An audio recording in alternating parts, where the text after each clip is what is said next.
మీ business ఏదైనా మీ ఊర్లో promotion చేయాలంటే అది సుమన్ టీవీతోనే సాధ్యం. ఇప్పుడే సంప్రదించండి.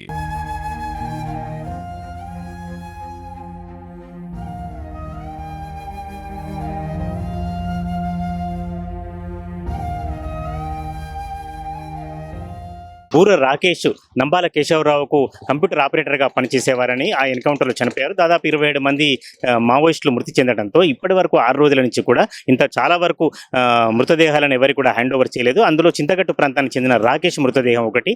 దీనికి సంబంధించి వాళ్ళ తండ్రి కావచ్చు, సమీప బంధువులు కావచ్చు, గత 6 రోజులుగా ఛత్తీస్గఢ్ ప్రాంతంలోనే వాళ్ళు మకాం వేశారు. ఎన్ని ప్రయత్నాలు చేసినా కూడా ఇక్కడి నుంచి మళ్ళీ అడిగిన తర్వాత స్థానిక కాకతీయ విశ్వవిద్యాలయం పోలీస్ స్టేషన్ నుంచి ఒక ఉత్తరం తీసుకువెళ్ళిన తర్వాత కూడా దానికి సంబంధించిన ఎలాంటి కార్యక్రమాలు జరగలేదు.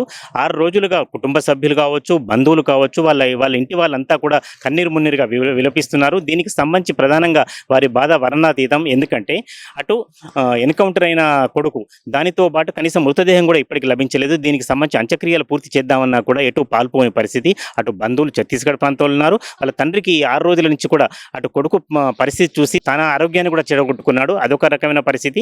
ఇక్కడ చాలా మంది పౌర హక్కుల సంఘం వాళ్ళు, బంధుమిత్రుల సంఘం వాళ్ళు, విద్యార్థి సంఘాల వాళ్ళు పెద్ద ఎత్తున కూడా రాకేష్ కుటుంబాన్ని పరామర్శిస్తున్నారు. కానీ ఇంతవరకు స్థానిక నాయకులు కానీ, ప్రధాన నాయకులు కానీ, వివిధ పార్టీలకు సంబంధించిన వ్యక్తులు కావచ్చు, ప్రధానమైన వ్యక్తులు కావచ్చు, ఎవరు కూడా వాళ్ళని పరామర్శించిన సంఘటనలు వెళ్ళలేదు. దీంతో చాలా బాధపడుతున్నారు వారి కుటుంబ సభ్యులంతా కూడా.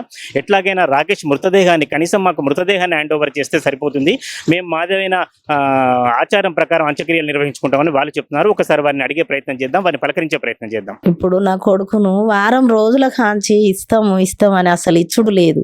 మా వాళ్ళు పోయినోళ్ళను కూడా ఇస్తామన్నా ముచ్చటే కానీ ఇయ్యమన్నా ముచ్చట లేదు. సాయంత్రం దాకా ఇస్తామంటాను, తాళాలు వేసుకొని పోతాను. ఇయ్యాటి వరకు వాళ్ళు పోయి 5 రోజులు, నా బిడ్డ వార్త తెలిసి 6 రోజులు.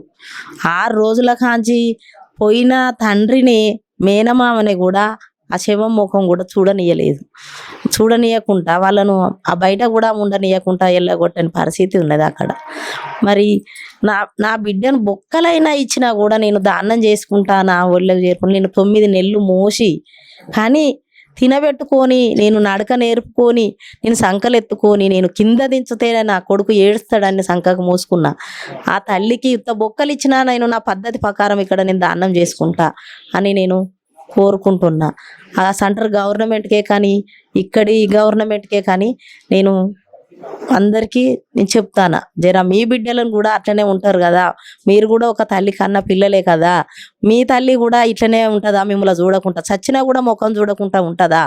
మీకు కూడా తెలుసు, మీరు కన్న పిల్లలే కాబట్టి, మీ తల్లి ఎట్లా పెంచింది కాబట్టి మీకు కూడా తెలుసు కన్న తల్లి ప్రేమ ఎట్లుంటుందో అన్నది కూడా మీకు తెలుసు. ఎందుకంటే అందరం కన్న పిల్లలమే అని తెలుసు మీకు. ఎట్లా పెంచుతారు, చిన్నప్పటి కాంచి ఎట్లా పెంచుతారు, మనం పుట్టిన పిల్లని ఎట్లా పెంచుతాము, ఎట్లా చదివిస్తాము అన్నది తెలుసు. ఆ పిల్లగాన్ని, నేను పుట్టిన పిల్లగాన్ని కాంచి నేను పీజీ చేయించిన, కష్టం చేసి కూలి చేసి చదివిపించిన ఆ పిల్లగాన్ని నేను మంచిగా కాలేజీకి పోయే పిల్లగాన్లను రాజకీయ నాయకులు ఇంటి మీదకి వచ్చి దాడి చేసి 50 మంది వచ్చి నన్ను కొడతారు, నా భర్తను కొడతారు, నా కొడుకులను కొడతారు, మా అమ్మను కొడతారు, చూస్తానని వచ్చిన అమ్మను కొట్టినా కూడా మేము SC STల కేసు వేసినా కూడా పట్టించుకోలే రాజకీయ నాయకులు. పట్టించుకోకుంటే నా కొడుకులు కాలేజీకి వెళ్ళిన కొడుకులను రౌడీ సీటార్లు చదివిపించకుండా వాళ్ళు ఎంబడి ఫాలో చేస్తే నా బిడ్డ ఎటువైపు పోవాలి? ఇంట్లో ఉంటే ఇంట్లో కొట్టురి, కాలేజీకి పోతే ఆడ చదువుకొని మరి ఆ బిడ్డ ఎటు పోవాలి? ఇక ఏ బాట పట్టాలి? ఆ బిడ్డ ఏ బాట పడుతుంది? అది నేను కోరుకున్నది. కళ్ళ ముందట ఆయనకు ఒక బ్యాంకుల నీడ కూర్చొని, ఏసీల కింద కూర్చొని జాబు చేసే చదువు చదివిపించిన నేను. ఇంకా చెట్ల రాజ్యం పోయి ప్రజాసేవ చేసే కర్మ ఆయనకు ఎందుకు వచ్చింది? ఈ రాజకీయ నాయకుల వల్లనే వచ్చింది. రాజకీయ నాయకులు చేయబట్టే ఇదంతా జరుగుతుంది నా ఇంటి మీద. ఇంతవరకు ఇప్పటి వరకు 6 రోజులు అవుతుంది. ఒక్క రాజకీయ నాయకులను తల్లి నన్న బలకరించేస్తామని ఈ ఊళ్ళోళ్ళే కానీ, కార్పొరేటరే కానీ, ఈ ఎమ్మెల్యేలే కానీ, ఈ ఏరియా ఎమ్మెల్యే కానీ ఇంతవరకు మమ్మల్ని బలకరించేదానికి రాలే. ఇప్పుడు ఇలా ఉంటారు కదా లీడర్లు, కాంగ్రెస్ లీడర్లే కానీ ఒక్కరు కూడా మా వైపు వచ్చి ఓదర్శన వాళ్ళు లేరు ఇంతవరకు. అంటే అంత ఉన్నది రాజకీయ నాయకులకు మా మీద. లేదు, అంత ఉన్నది కుట్ర అన్నట్టు మా మీద. అంటే ఎంత కనబడుతుంది చూస్తానవు కదా రాజకీయ నాయకులకి. ఇక అదే అయ్యా, నా భర్త మంచిగా లేడు, కిడ్నీ ఖరాబ్ అయింది, కాలు కొట్టేసిండు. అయితే మంచిగా సేవ చేసిండు. పోయేటప్పుడు ఎడిపోతాను బిడ్డ అంటే హైదరాబాద్ పోతాను అమ్మ అన్నాడు. అప్పుడు అన్నాడు ఈ వారం రోజుల పరిస్థితి ఏంది ఈ వారం రోజులు సంది మాకు ఎవ్వరు మాకు ఇంత తెలిపిన వాళ్ళు లేరు, మాకు ఎవరు చెప్పిన వాళ్ళు లేరు, మా కంటికి కనపడలేదు.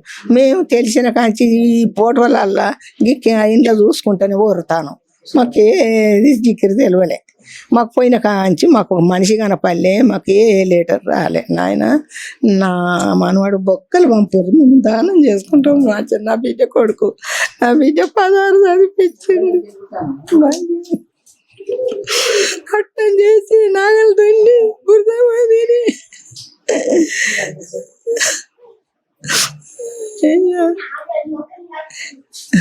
ఏడు పోతే గొంతు లేదు, గొంతు అత్తలేదు. నేను కొడతాంటి తాగబడితే ఈడ కొట్టిండ్రు ఇంటి వెనక వచ్చి. అప్పుడు ఈ బుధం లేస్తలేదు మంచిగా ఇట్లా అట్లా పోలీస్ స్టేషన్ పోతే పట్టించుకోలే వాళ్ళు. యూనివర్సిటీ పోలీసు ఏం చెప్తాం పంచాను మేము, ఏం చెప్తాం ఏమన్నా అంటే ఇక మమ్మల్ని ఇక చెప్తారు. ఇటువంటి పరిస్థితులలో నాయకులు కావచ్చు, ఇంకా చాలా పెద్ద ఎత్తున సంఘీభావం తెలిపేది, ఏదో ఒక ప్రెషర్ తీసుకొచ్చేది గత దశాబ్దాలుగా మనం చూస్తున్నాం. మరి ఇటువంటి పరిస్థితులలో ఏ నాయకుడు కానీ అటువంటి ప్రెషర్ ఏది చేసినట్టు కనిపించడం లేదు ఇక్కడ. మా కుటుంబం ఇప్పటికీ 6 రోజులు అవుతుంది. శవాల కోసం పోయిన మా కుటుంబ సభ్యులు కానీ మా బంధువులు కానీ వాళ్ళు చాలా ఇబ్బందిగా ఉన్నారు. ఇదిగో ఇస్తాం శవాలు అదని చెప్తున్నారే తప్ప అక్కడ ఉన్న అధికారులు, డాక్టర్స్ కానీ పోలీసులు కానీ ఎవరు వాళ్ళని చూడనివ్వలేదు. ఆ దరిదాపులో కూడా పోనివ్వకుండా వచ్చిన వాళ్ళను, మా కుటుంబ సభ్యులను అక్కడ ఉన్న పోలీసు వ్యవస్థ బెదిరించడం జరుగుతుంది. ఎందుకు వచ్చారు వెళ్ళిపోండి అని చెప్పేసి.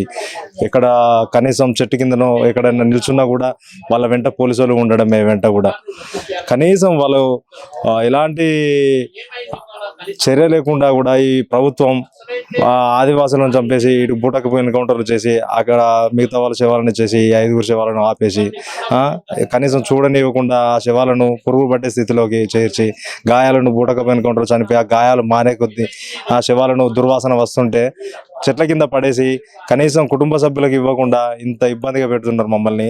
మేము కనసారి చూసుకోవడం కోసం మా కుటుంబ సభ్యులను మేము మా చేతుల మీద మేము మా కరణం తమ్ముని చేసుకోవడానికి మాకు అవకాశం కల్పించారు ప్రభుత్వం, రాష్ట్ర ప్రభుత్వం చర్య తీసుకోవాలి. వెంటనే మా ఫ్యామిలీకి అక్కడి ప్రభుత్వంతో చర్య జరిపి మాకు మా తమ్ముడు శవాన్ని ఇప్పించే విధంగా రీసెంట్గా ఏదో లెటర్ కూడా పంపించారు ఇక్కడ నుంచి కన్సల్ట్ పోలీస్ స్టేషన్ నుంచి అన్నారు.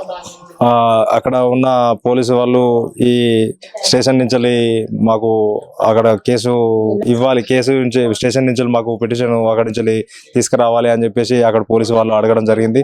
దానికోసం మళ్ళీ నేను ఇంట్లోకి వెళ్ళి పోలీస్ స్టేషన్లో సాయంత్రం సిఐ గారు వచ్చినాక తీసుకుని పిటిషన్ వాళ్ళకు అక్కడికి మెయిల్ ద్వారా పంపడం జరిగింది. అది దానివల్ల కూడా ఆపుతున్నారా ఏంది శవాలను ఇవ్వకుండా అని చెప్పేసి నేను అది కూడా తీసుకెళ్ళి మా వాళ్ళకు మెయిల్ ద్వారా వాళ్ళకు పంపించడం జరిగింది. అయినా కూడా అక్కడ ఉన్న డాక్టర్స్ ఏం చేస్తున్నారు, పోలీసులు ఏం చేస్తున్నారంటే చూపించకుండా అసలు మా నాన్నకు కూడా కనీసం చూడనివ్వకుండా అక్కడ ఉన్న వాళ్ళు ఇదిగో ఇస్తాం అదిగో ఇస్తాం అని సాయంత్రం అవడుతుంటే ఇంకా కాసేపు అయినాక ఇస్తామని చెప్పేసి ఇట్లా జరుపుకుంటూ పోతున్నారు. శవాలను మొత్తం దుర్వాసన వచ్చి ఖరాబ్ అయ్యి పురుగులు పట్టి దీనస్థితిలో అక్కడ ఉండడం, వాళ్ళు శవాలను తీసుకోపోకుండా చేయడం కోసమే ఒక ఎత్తుగడతోటి ప్రభుత్వం అక్కడ ఉన్న బీజేపీ ప్రభుత్వం ఈ మనవు ఏదైనా జరుగుతుందండి.